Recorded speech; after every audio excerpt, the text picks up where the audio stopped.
rebeldes arrogantes. Pusieron en evidencia la sabiduría convencional. Y cada uno de ellos concibió una visión radicalmente nueva del cosmos. Galileo Galilei, Isaac Newton, Albert Einstein y Stephen Hawking. Todos ellos tuvieron una vida agitada, cargada de grandes triunfos y humildes fracasos. Son gente que se ha atrevido a lanzar desafíos. Suelen toparse con la oposición de algunos y no saben enfrentarse a eso. Había una especie de demonio que no les dejaba hacer otra cosa. Hay que tener un ego muy fuerte para decir, puedo resolver esto, descifrar una pequeña parte del universo. ¿Quiénes eran esos genios rebeldes? ¿Y qué secretos escondían sus mentes para permitirles concebir lo inconcebible y poner de manifiesto la belleza y singularidad del universo?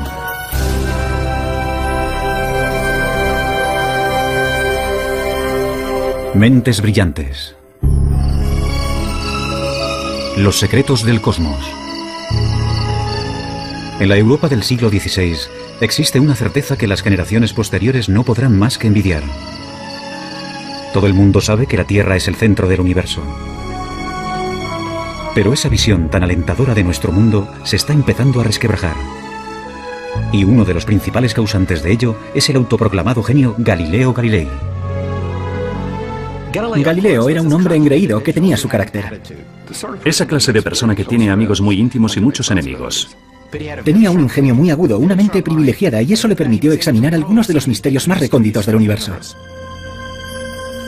Ese científico ambicioso, demasiado seguro de sí mismo, le dará un vuelco al mundo, aunque pagará un precio muy alto por ello. Galileo nace en 1564 en Pisa, Italia. Su padre, laudista, es bien conocido por rechazar las convenciones para crear una nueva forma de armonía musical. Galileo hereda esa rebeldía de su padre. A los 25 años se convierte en profesor de matemáticas de la Universidad de Pisa. Pero cada vez se muestra más insolente con sus colegas, que todavía instruyen en las teorías científicas del filósofo griego Aristóteles, casi 2000 años después de su muerte. No olvidemos el hecho de que antes de Galileo no había ciencia tal y como nosotros la conocemos. De acuerdo con la filosofía aristotélica, por ejemplo, los cuerpos en movimiento se detenían no por la fricción, sino porque se habían cansado, y caían al suelo no por la gravedad, sino porque anhelaban estar unidos a la Tierra. Galileo encuentra absurdos tales ejemplos. Esos grandes personajes que se proponen descubrir la verdad y no llegan a encontrarla nunca me ponen enfermo, escribe más tarde. No consiguen encontrarla porque siempre miran en el lugar equivocado.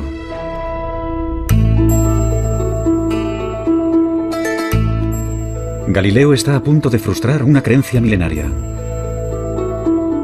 La intuición le dice que los cuerpos no se mueven por deseos, sino por leyes matemáticas que subyacen al movimiento.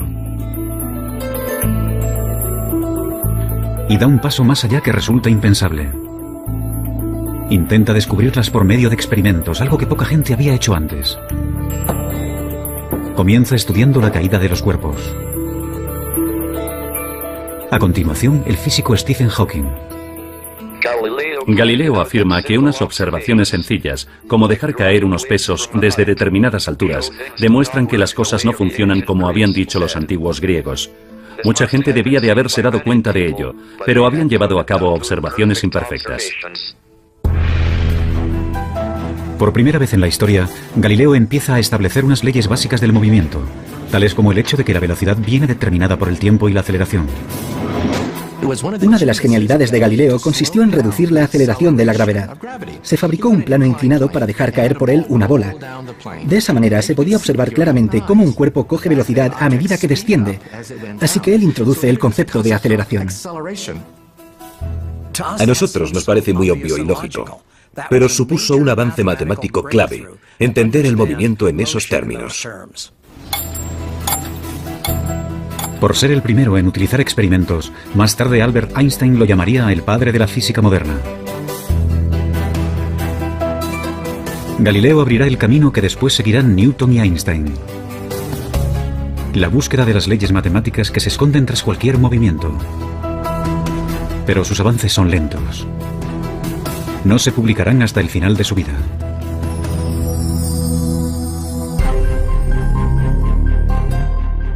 A los 45 años, Galileo continúa siendo un matemático mal pagado.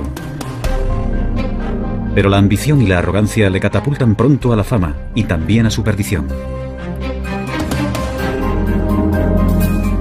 En 1609, Galileo oye hablar de un catalejo, un aparato como de juguete que hace que los objetos distantes parezcan cercanos.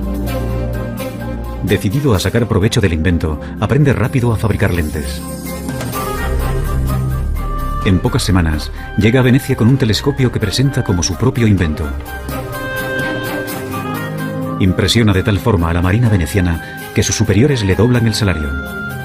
Galileo no se molestó en decirles que aquel instrumento ya se estaba presentando y vendiendo en muchos otros lugares. De hecho, se llevaron una gran desilusión al descubrir que no era un invento exclusivo de Galileo. Pero, bueno, tampoco se le puede reprochar nada, simplemente fue un buen negociante. Para el librepensador que era Galileo, el telescopio también ofrece la posibilidad de plantear cuestiones que otros no se atreven ni a nombrar. 60 años atrás, el astrónomo Copérnico había propuesto la idea radical de que la Tierra gira alrededor del Sol. Pero Copérnico contaba con escasas pruebas para su teoría. Una teoría que contradice pasajes de la Biblia. En la época de la Inquisición, tales especulaciones se consideran herejía.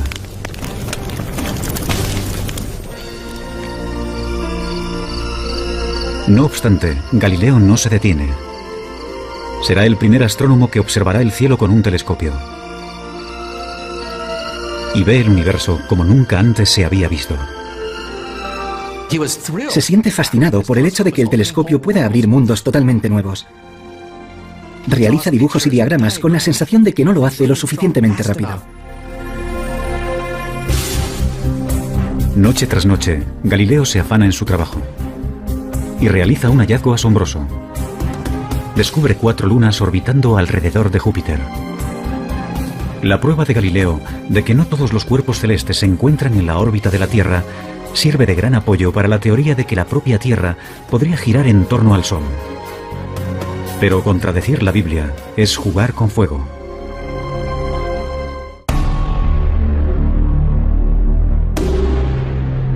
Galileo se muestra impaciente ante aquellos que ponen en duda sus nuevas teorías.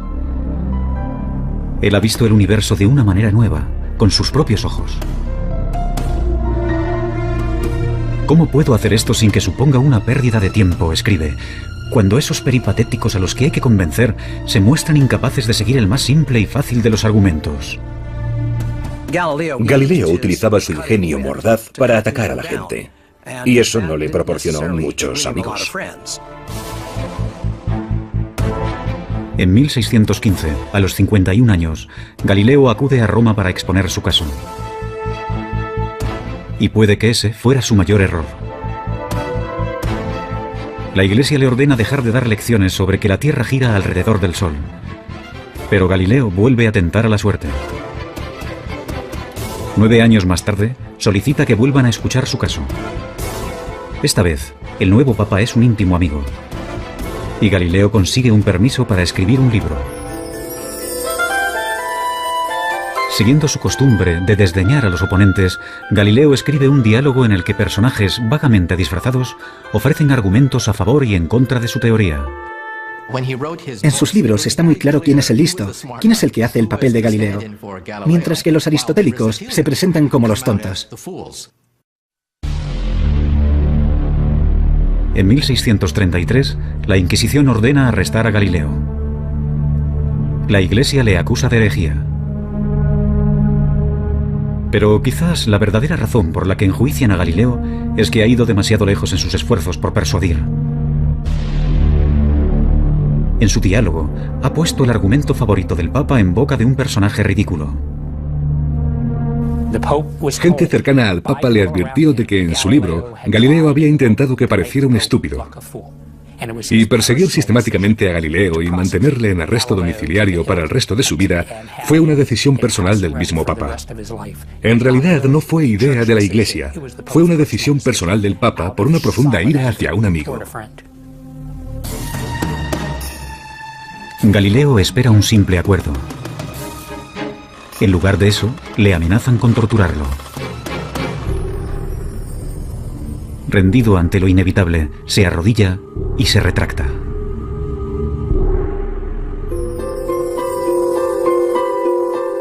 Durante sus últimos 8 años de vida, Galileo vivirá bajo arresto domiciliario. Es un hombre destrozado. Su defensa de que la Tierra gira alrededor del Sol le hará eminentemente famoso.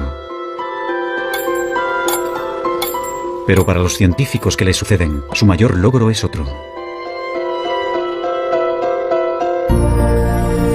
En sus últimos años de vida, escribe un libro con el que completa el trabajo iniciado de joven. En él, demuestra que es posible utilizar las matemáticas para analizar el movimiento. Irónicamente, el año en que fallece Galileo, a 1300 kilómetros de distancia, nace un niño que completará sus ideas. También será uno de los científicos más extraños de todos los tiempos.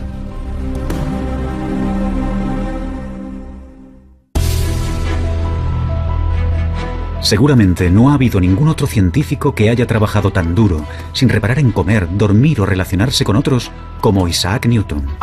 Isaac Newton fue una figura mucho más oscura. Era un solitario, una persona patológicamente incapaz de conversar. Se podría decir que tenía una obsesión. Yo diría que es el ejemplo más claro que se me ocurre de una persona consumida por su trabajo. Posiblemente también sea el mayor científico de todos los tiempos. A su nacimiento, la física es un campo prácticamente inexplorado. Antes de morir, descifra con exactitud las leyes que describen cualquier tipo de movimiento, desde la caída de una manzana hasta las órbitas de los planetas. Simplemente no tenemos constancia de que haya existido ningún otro hombre semejante a Newton.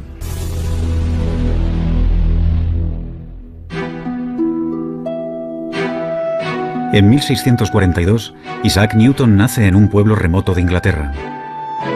La suya será una infancia desdichada. Su padre muere antes de su nacimiento, y con tan solo 3 años, su madre lo envía a vivir con una abuela severa y puritana. Cuando su madre se volvió a casar y lo dejó con su abuela, Newton se sintió traicionado y solo, y yo creo que nunca superó aquello. Más tarde escribirá que, entre sus pecados de la infancia, se incluye amenazar con quemar a su madre y a su padrastro en la casa de estos. A Newton no siempre le va bien en la escuela. Pero despierta la curiosidad en el pueblo porque construye aparatos mecánicos extraordinarios, como molinos de viento. Un maestro de la escuela convence a su madre para que lo envíe a la universidad. En el Trinity College de Cambridge, la mayoría de los estudiantes se dedican más a beber y a la juerga que a estudiar. Newton prefiere aislarse y permanecer solo. A su alrededor había un montón de gente que no tenía ni el más mínimo interés por los libros, gente que procedía de familias acomodadas. Debía de sentirse totalmente fuera de lugar, y sabiendo cómo actúan los estudiantes, supongo que lo consideraban el bicho raro. Newton es un puritano obsesionado con el pecado. Se autoimpone un estricto control emocional y sexual y lleva una existencia solitaria, monacal.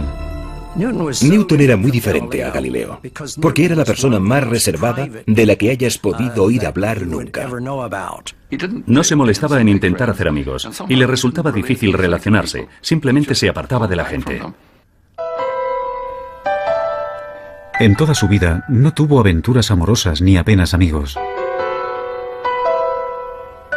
Algunos estudiosos especulan sobre una posible homosexualidad de Newton. Otros opinan que quizás, simplemente, decidió que no tenía tiempo para nada que no fuera trabajo. Se cree que murió virgen.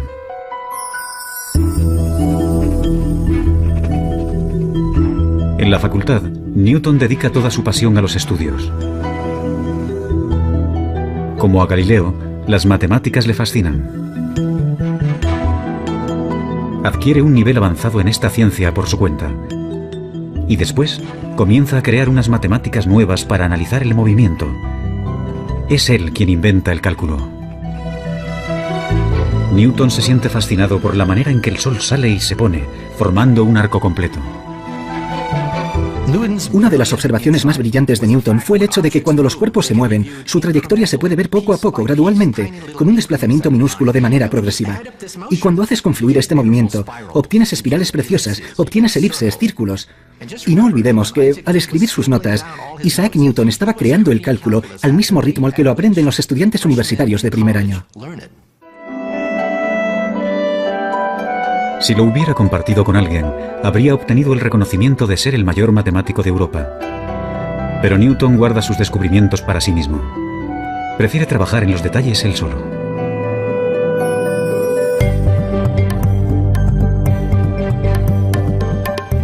Algunos años después, a los 24 años, Newton está viviendo en casa de su madre. En ella tendrá la inspiración que revolucionará totalmente la física. Desvelará el misterio del movimiento de los planetas. Isaac Newton veía el mundo de manera gráfica, geométrica. Y un día, mientras paseaba por la finca, vio caer una manzana. A continuación, alzó la vista y vio la luna. En ese momento se planteó la pregunta clave, la pregunta que resolvería el misterio de la esfera celeste. Si una manzana cae, ¿también cae la luna? Y entonces tuvo una de sus mayores inspiraciones. Se dio cuenta de que la gravedad, de la misma manera que atrae una manzana y hace que ésta caiga sobre la Tierra, podría ser la misma fuerza que atrajera la luna, esa luna que hay en el cielo, y que la hiciera caer dando vueltas sobre la Tierra. Mientras que Galileo empezó a estudiar cómo la gravedad actúa sobre la Tierra, Newton es el primero en darse cuenta de que esa gravedad también mueve los planetas y los astros. Eso supuso un cambio revolucionario. Básicamente, Newton demostró que las leyes que rigen los cielos son las mismas que las de aquí abajo en la Tierra. Pero cuando intenta descifrar los detalles, unos problemas matemáticos muy complejos se interponen en su camino, y mantendrá en secreto su gran descubrimiento durante casi 20 años.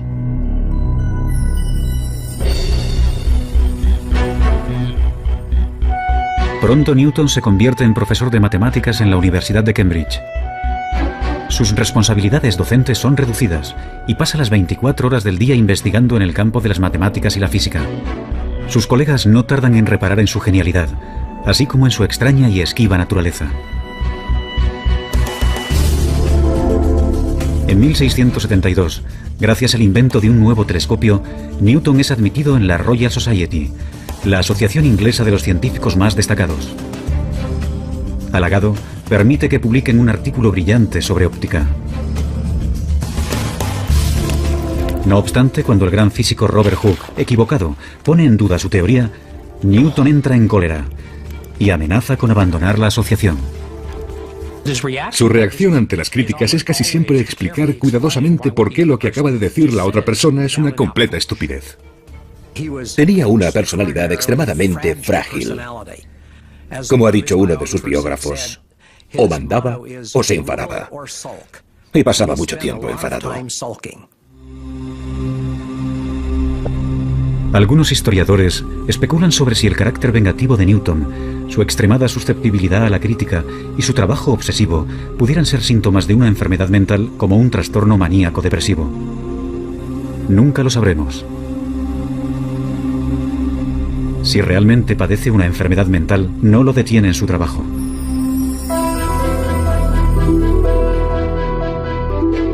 A los 42 años, le piden que resuelva un problema que mantiene desconcertados a los mejores físicos de Inglaterra. ¿Cómo describir matemáticamente la órbita de los planetas alrededor del Sol? Invadido por la inspiración, Newton se encierra en su cuarto y comienza a trabajar en su gran obra maestra. Como a Galileo, le guía una fuerte intuición. Ahora se dispone a descifrar matemáticamente las leyes de la gravedad, una tarea que había iniciado en años anteriores. Durante casi 2 años, no se comunica apenas con nadie. El único ejercicio que realiza es pasearse por la habitación. Dormía muy poco y se pasaba 18, 20 horas al día trabajando. Se saltaba las comidas. Solo escribía. Tenía el poder de sentarse en la silla y no distraerse, concentrarse, obsesionarse con un problema durante años, sin parar, hasta que lo resolvía. Al final, Newton reaparece con una obra maestra que transformará el mundo, Los Principia. Puesto que es un simplista inquebrantable, Newton se centra en los fundamentos básicos. Desvela cómo la masa interactúa con la fuerza, la inercia y la aceleración. No obstante, su mayor logro es el de definir la gravedad. Es el primero que habla de esta como una fuerza que actúa a una distancia.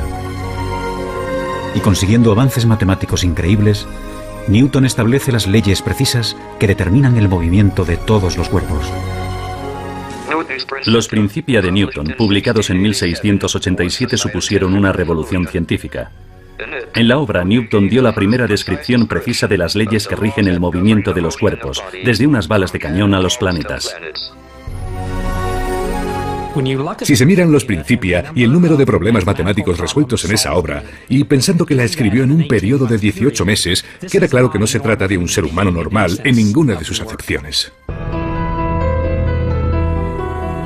Newton ha completado la búsqueda de Galileo para describir matemáticamente el movimiento. No obstante, 200 años después, otro rebelde arrogante descubrirá que a velocidades muy altas las leyes de Newton no se cumplen. Y que el universo es más extraño de lo que nunca nadie había imaginado.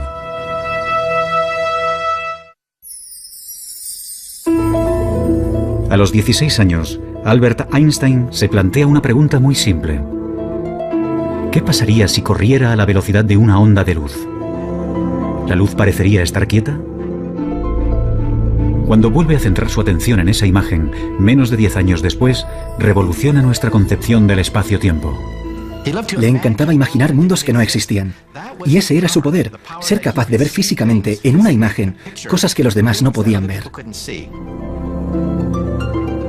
El hombre que hace esos avances tan importantes es un catedrático distraído, un gran enamorado de la humanidad de ojos brillantes. Pero también es egoísta. Ha tenido 2 fracasos matrimoniales y confiesa de sí mismo ser un desastre en la esfera emocional. Albert Einstein nace en 1879, en el sur de Alemania, en el seno de una familia judía de clase media. De niño, es callado e introvertido. Sus padres empezaron a pensar que quizás era retrasado, porque tardó mucho en empezar a hablar. Pero simplemente, según parece, estaba muy ocupado pensando. De pequeño, le fascinan los rompecabezas y los juegos, y muestra una perseverancia notable. A los 9 años, construye una torre de cartas de 14 pisos de altura. Dicen que de niño estaba siempre al helado, así que los demás niños se burlaban de él. Vivía aislado en el mundo de los libros, en el mundo de las ideas. En 1896, con 17 años, Einstein es admitido en la ETH, una universidad politécnica de Suiza, pionera en investigaciones en todo el mundo. Como Galileo, es ingenioso y perspicaz, tiene sentido del humor y también es un rebelde. Einstein ha decidido convertirse en un físico teórico, pero siente que encuentra obstáculos en su camino. Su profesor de física, el señor Weber, no está interesado en las últimas teorías más vanguardistas sobre la luz y la electricidad. Aprueba los exámenes con los apuntes que le deja un amigo y se gradúa con unas notas muy normales. Su comportamiento no ha pasado desapercibido. Solicita algunos puestos de trabajo en universidades y todos se le deniegan. Una vez acabados sus estudios universitarios, Einstein se convirtió en un fracasado en todas las acepciones de la palabra. Su profesor, Weber, profesaba una gran antipatía por el joven Einstein. Le escribió cartas de recomendación que ahora sabemos socavaban sus oportunidades de conseguir cualquier tipo de puesto académico. Incluso antes de comenzar a trabajar de físico, su carrera como tal ya estaba acabada.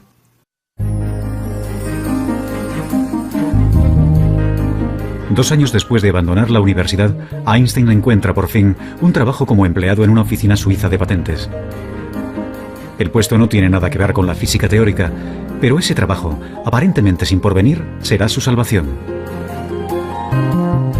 En Berna se establece como oficinista y a los 23 años de edad lleva una vida burguesa. Contrae matrimonio con Mileva Maric, una compañera de la universidad. Afortunadamente, el trabajo no exige demasiado esfuerzo y le permite dedicar tiempo a analizar cuestiones vanguardistas sobre física, tales como la naturaleza de la luz.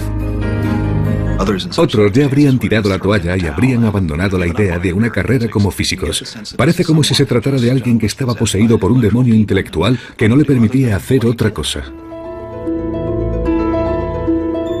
Ahora Einstein vuelve a pensar en aquella sencilla imagen que le vino a la mente por primera vez en el instituto. ¿Qué pasaría si corriera a la velocidad de una onda de luz? Tanto Isaac Newton como Einstein tenían esa asombrosa habilidad para crear imágenes sencillas que hasta un niño podría entender y extraer de ello imágenes que cambiarían nuestra visión del universo. Según Newton, la velocidad de un rayo de luz debería mostrarse más lenta que alguien corriendo a su lado. No obstante, la luz no parece obedecer a las leyes de Newton. Einstein dice que un rayo de luz se aparta de ti a la velocidad de la luz. Por mucho que corras, nunca lograrás alcanzarlo. Por mucho que aceleres, aunque pises a fondo, el rayo de luz seguirá apartándose de ti a la misma velocidad. ¿Cómo es posible que no se pueda alcanzar un rayo de luz? Ahora, como Galileo y Newton antes que él, Einstein cuestiona implacablemente supuestos que nadie más se atreve a discutir. Si la velocidad de la luz nunca cambia, entonces tiene que haber algo más. Ya lo tenía. El tiempo es relativo, depende de la velocidad a la que te mueves. Y esa idea supuso una auténtica revolución. Einstein ha descubierto que las leyes de Newton solo se cumplen si se aplican a ámbitos de la experiencia cotidiana. Cuando los cuerpos viajan a una velocidad cercana a la de la luz, el sentido común ya no funciona. Las distancias se alargan y el reloj avanza más lentamente. Newton, perdóname, escribe Einstein más tarde. Con tan solo 26 años, desmonta las leyes del movimiento de Newton con su teoría de la relatividad. Con preguntas como las que haría un niño e imágenes sencillas, Einstein cambió la visión del mundo.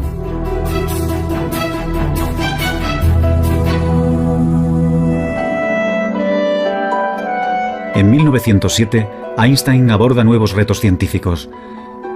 Pero unas cartas recién publicadas revelan un lado personal poco conocido. Mientras trabaja en su gran obra maestra, se encierra en sí mismo y sus más allegados sufren.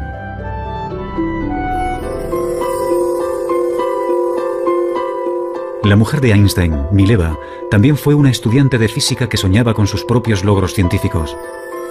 Pero ahora, mientras que Einstein da clases y colabora con otros científicos, Mileva apenas lo ve. Teme estar perdiendo tanto a su marido como su sueño. Entonces, en 1914, Mileva descubre que tiene una adversaria en el ámbito sentimental, Elsa Lowenthal, prima de su marido. El matrimonio de Einstein está roto. Me encantaría tomarme una cerveza con Einstein, pero no le presentaría a mi hermana. Es como si las normas no le afectaran necesariamente. Einstein se casará con Elsa, que está dispuesta a cuidar de la casa con menos expectativas. El científico ha renunciado al amor en el matrimonio. La ciencia está por encima de todo. A los 35 años de edad, Einstein está persiguiendo un objetivo que muchos físicos creen imposible. Su intuición le dice que debe de haber una teoría general de la relatividad, que también explique la fuerza de la gravedad. Como Newton, Einstein está obsesionado. Pasa años inmerso en unas matemáticas de una complejidad tremenda, inseguro de si va por el camino correcto o es una empresa descabellada. Se pasaba años dándole vueltas sin parar a un problema. Se aferraba a él casi como a un perro que no suelta su hueso. Cuando estaba trabajando en la relatividad general, estuvo a punto de padecer una depresión nerviosa. Estaba tan concentrado que llegó a perder una enorme cantidad de peso. Porque no comía, se concentraba en los problemas de la misma manera que lo hacía Isaac Newton.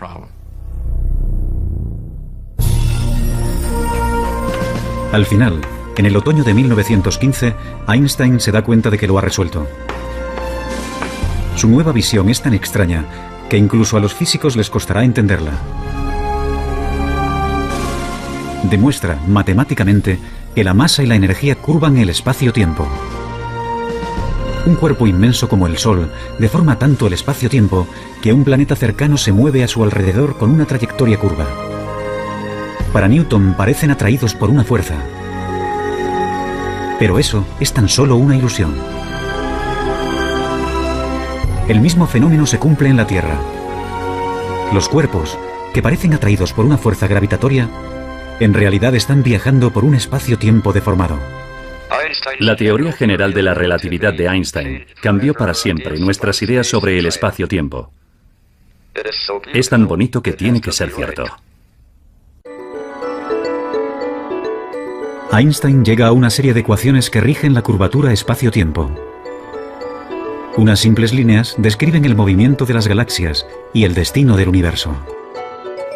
Los físicos, cuando miramos las ecuaciones de Albert Einstein, nos ponemos a llorar. Lloramos porque son increíbles. El hecho de que el movimiento de los cuerpos celestes, con todas sus curvas, curvaturas del espacio-tiempo y todo eso, se pueda resumir en una ecuación de 5 centímetros, es impresionante. Es increíble y precioso. Aunque Einstein continuará trabajando hasta el día de su muerte, a los 40 años ha completado su mayor obra.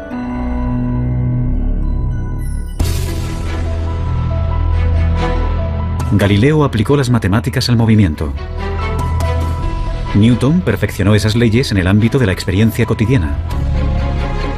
Pero la búsqueda de Einstein de una teoría más compleja reveló leyes que rigen todo el universo. Actualmente, otro rebelde brillante está intentando encontrar una teoría aún más amplia, una teoría que lo incluya todo.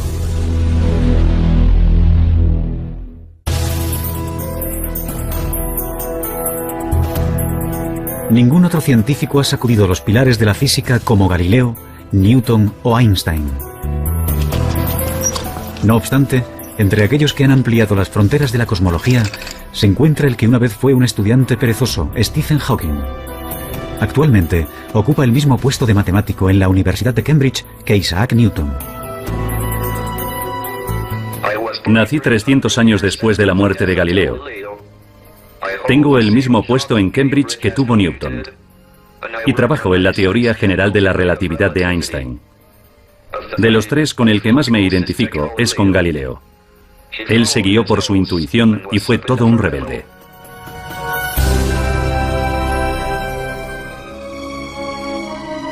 Stephen Hawking nace en 1942 en Oxford, Inglaterra. Como Galileo, Newton y Einstein, de niño se siente fascinado por cómo funcionan las cosas. No obstante, en la Universidad de Oxford, Hawking prácticamente no estudia nada. Confía en su extraordinaria facilidad con las matemáticas para ir aprobando. Hawking pasa la mayor parte del tiempo saliendo con amigos y con su equipo de remo.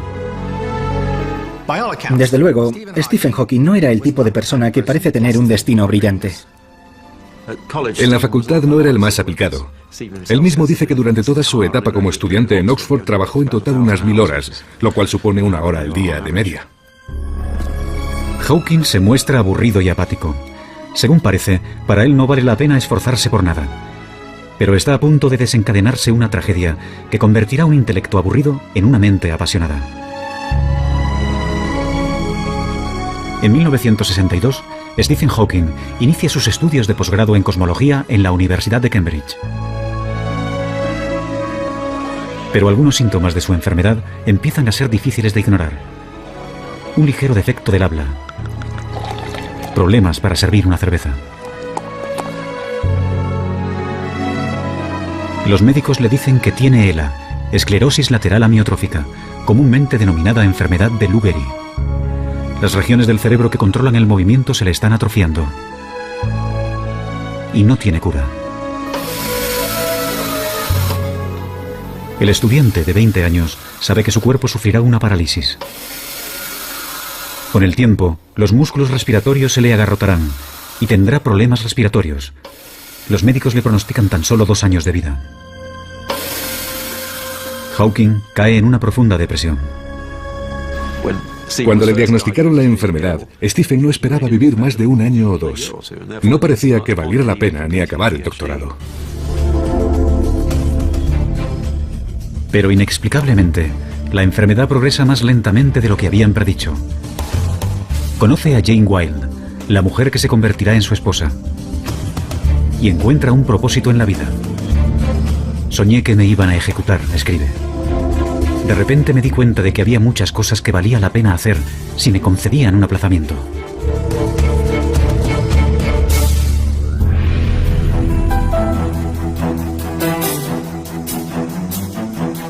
Hawking empieza a trabajar duro por primera vez en su vida. Y para su sorpresa, se da cuenta de que le gusta. A principios de los 70, Stephen Hawking es un reputado cosmólogo. Está postrado en una silla de ruedas. No obstante, se muestra obstinado. Nada le impedirá llevar una vida normal.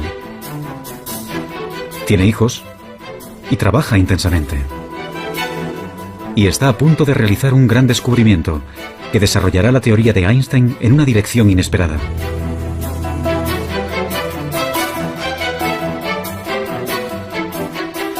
La teoría de la relatividad general de Einstein predice el movimiento de cuerpos muy grandes, como las galaxias, pero no puede explicar el comportamiento de las partículas subatómicas más diminutas, que son las piedras angulares del universo. Su movimiento solo lo predice otra teoría, llamada mecánica cuántica. Y para la frustración de Einstein y de cualquier físico, esas dos teorías parecen totalmente incompatibles. Pero Hawking tiene la fuerza suficiente para abordar lo imposible. Cuando Stephen Hawking estaba realizando su trabajo pionero, había 2 bandos opuestos que se odiaban. Nunca hablaban entre ellos. Por una parte estaba el bando de los conservadores más acérrimos, los que mantienen la llama de Albert Einstein ardiendo con fuerza. En el otro bando estaban los teóricos cuánticos.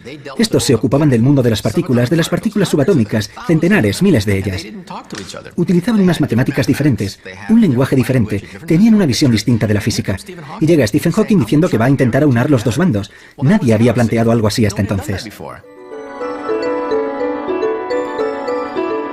Hawking se pregunta, ¿qué pasaría si miráramos un agujero negro, un cuerpo inmenso, pero nos fijáramos en sus partículas más diminutas? Hawking, como Einstein, es extremadamente perspicaz. Tiene una intuición increíble para plantearse las preguntas clave y hacerlo del modo más adecuado. Los agujeros negros constituyen la predicción más extraña y radical de la teoría de la gravedad de Einstein. Teóricamente, cuando una masa se encuentra extremadamente concentrada, por ejemplo un astro comprimido en una bola de tan solo unos kilómetros de diámetro, el espacio de su alrededor se deforma tanto que la gravedad impide que algo se escape, incluyendo la luz. Un agujero negro es una región del espacio donde la gravedad es tan fuerte que la luz no se puede escapar. Es como una membrana de una sola dirección. Las cosas pueden entrar, pero nunca salir. Por eso se le llama negro. Ahora Hawking intenta algo que sus colegas asumen que es imposible. Utiliza las ecuaciones de la teoría cuántica para analizar lo que les pasa a las partículas atrapadas por la gravedad en los márgenes de los agujeros negros. Para entonces ya no puede escribir. Si fuera un científico de laboratorio, su carrera ya habría acabado hace tiempo. Pero Hawking apenas ha utilizado siquiera un telescopio. Y para la teoría, lo único que necesita es su cerebro. Como Newton y Einstein, Hawking tiene un gran poder de concentración. Revisa una y otra vez en su cabeza largas y enrevesadas ecuaciones, comprobando y revisando constantemente sus cálculos. Tiende a pensar a través de imágenes y suele comenzar con alguna idea que cree acertada. Así que parte de ella. Tiene que confiar en conocimientos clave y saltos lógicos para compensar el hecho de que no puede comprobar línea por línea. Tiene un empuje tremendo, una tremenda determinación para llegar al fondo de las cosas. Los resultados que obtiene dejan a Hawking estupefacto. Los agujeros negros no están completamente aislados del resto del universo, tal y como se pensaba hasta entonces. Sus márgenes emiten unas diminutas partículas, ahora denominadas radiación de Hawking. Los argumentos son tan convincentes que ahora todo el mundo está de acuerdo en que los agujeros negros tienen que emitir radiación de Hawking. La radiación lleva consigo energía y masa, de manera que el agujero negro se va desvaneciendo poco a poco hasta desaparecer. Hawking ha demostrado que, como el agua en ebullición, los agujeros negros se van evaporando lentamente. Y no menos importante es su descubrimiento de que hay un caso en particular en el que la relatividad general y la teoría cuántica se pueden combinar con éxito. Mi descubrimiento de que los agujeros negros no son completamente negros, sino que brillan como los cuerpos incandescentes, fue el primer ejemplo que depende tanto de teorías a gran escala como de otras de escala más reducida. Cuando se publicaron los resultados fue precioso. Fue una sensación muy agradable. Solo hablar de ellos era como saborear un caramelo en la boca. Encontrar una teoría de todo, una teoría que llegue más al fondo de la cuestión, que unifique las ecuaciones de Einstein con la mecánica cuántica, es ahora el santo grial de la física. Eso explicaría el origen del universo. Y Hawking ha creado nuevas esperanzas de que el rompecabezas definitivo se pueda resolver. El descubrimiento que hace Hawking sobre la radiación de los agujeros negros ha sido una pieza importante del rompecabezas, aunque todavía no sepamos cómo es el definitivo. ¿Quiénes han sido los físicos más grandes de la historia? Unos patitos feos, rebeldes y distraídos, consumidos por una profunda intuición y sin temor a cuestionar los supuestos básicos más aceptados por todos. Hay que tener un ego muy fuerte para decir, no es tan difícil, puedo resolverlo. Porque lo tienes todo en contra. Nada te garantiza que encontrarás respuestas, que la ciencia funciona. Te estás arriesgando mucho. Su obstinada perseverancia desveló leyes recónditas de la naturaleza. Pero su búsqueda continúa inacabada. Y unas mentes tan brillantes solo aparecen cada cierto tiempo. Pero quién sabe. Es posible que el próximo rebelde brillante esté ya entre nosotros.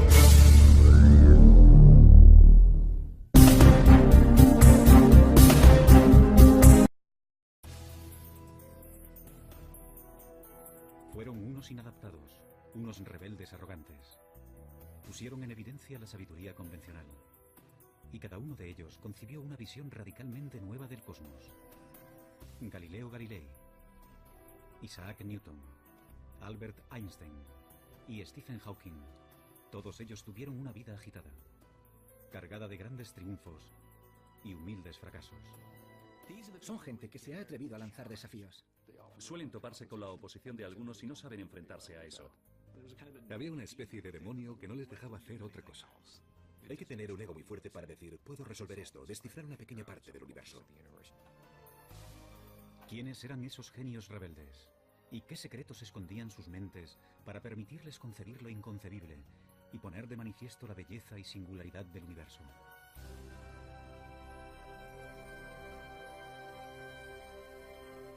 Mentes brillantes. Los secretos del cosmos. En la Europa del siglo XVI existe una certeza que las generaciones posteriores no podrán más que envidiar. Todo el mundo sabe que la Tierra es el centro del universo. Pero esa visión tan alentadora de nuestro mundo se está empezando a resquebrajar. Y uno de los principales causantes de ello es el autoproclamado genio Galileo Galilei. Galileo era un hombre engreído que tenía su carácter. Esa clase de persona que tiene amigos muy íntimos y muchos enemigos. Tenía un ingenio muy agudo, una mente privilegiada, y eso le permitió examinar algunos de los misterios más recónditos del universo. Ese científico ambicioso, demasiado seguro de sí mismo, le dará un vuelco al mundo, aunque pagará un precio muy alto por ello. Galileo nace en 1564 en Pisa, Italia. Su padre, laudista, es bien conocido por rechazar las convenciones para crear una nueva forma de armonía musical. Galileo hereda esa rebeldía de su padre. A los 25 años se convierte en profesor de matemáticas de la Universidad de Pisa. Pero cada vez se muestra más insolente con sus colegas, que todavía instruyen en las teorías científicas del filósofo griego Aristóteles, casi 2000 años después de su muerte. No olvidemos el hecho de que antes de Galileo no había ciencia tal y como nosotros la conocemos. De acuerdo con la filosofía aristotélica, por ejemplo, los cuerpos en movimiento se detenían no por la fricción, sino porque se habían cansado, y caían al suelo no por la gravedad, sino porque anhelaban estar unidos a la Tierra. Galileo encuentra absurdos tales ejemplos. Esos grandes personajes que se proponen descubrir la verdad y no llegan a encontrarla nunca me ponen enfermo, escribe más tarde. No consiguen encontrarla porque siempre miran en el lugar equivocado.